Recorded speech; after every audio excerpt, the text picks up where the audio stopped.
Hey everyone, this video is going to be a short lesson on the difference between active versus passive voice. So let's get started.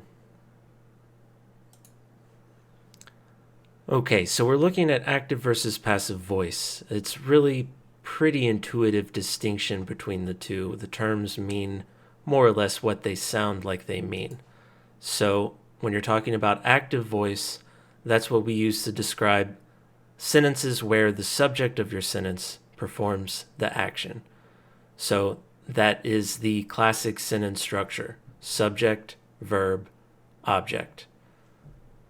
So by contrast, passive voice, the subject of the sentence is passive. In other words, the subject of the sentence is not performing the action. So the sentence structure, when you're talking about passive voice, is a little more convoluted. You've got the subject, you need a helper verb such as is, were, was. You need the verb of the sentence or the action of the sentence. And then if you are ascribing that action to a particular agent or actor, you would have to say by and then another noun. So that might sound like a lot, but I believe this is a type of sentence structure that you have encountered before. So once you see some examples, it should make a lot more sense. So let's look at a few. So passive voice, a sentence in passive voice might be: the exam was passed, that's the helper verb and the verb of the sentence, by, then the agent or actor or the object of the sentence, most of the students. So you can see that's a kind of a convoluted way to say that. The exam was passed by most of the students. The students performed the action of this sentence, but they are not the subject. The exam is the subject. So let's look at that same idea rewritten in active voice. Most of the students passed the exam. You might notice that's a more direct, straightforward, fewer words, simpler way to say the same idea. And since it's an active voice, it feels more active. The subject of this sentence is acting on an object. So it just inherently is going to be clearer, more direct, fewer words, more succinct, more concise. All right.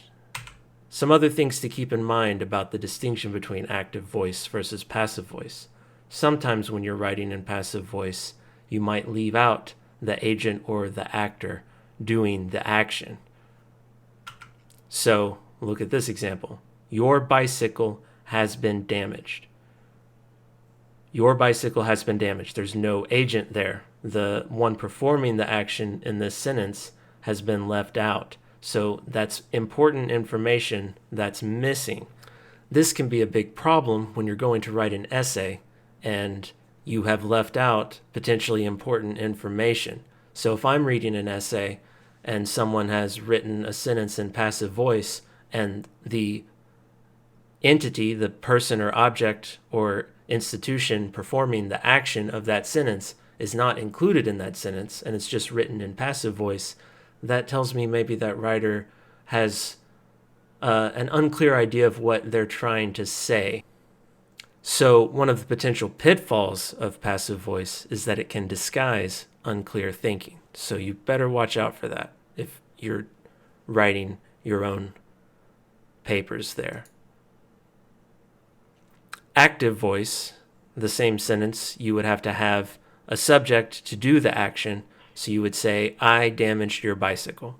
Again, it's a much simpler, more straightforward, and in this case, more detailed and precise way to express the same idea. So you'll find many times active voice is preferable to passive voice.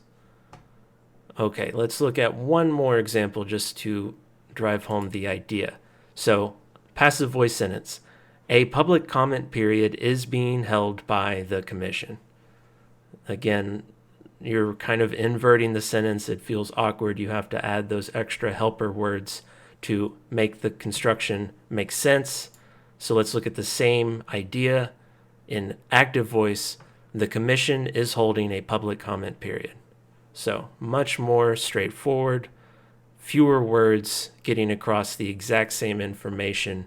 So when you're talking about, am I choosing between active versus passive voice, if you find that you have written a sentence in passive voice, I would strongly recommend or encourage you to think carefully about how you might rewrite that sentence into active voice. That's not to say that you can never write something in passive voice, that it has no place in the language. Obviously it does, but if you are using it, be very, very careful. You do not want to lean on passive voice as a crutch.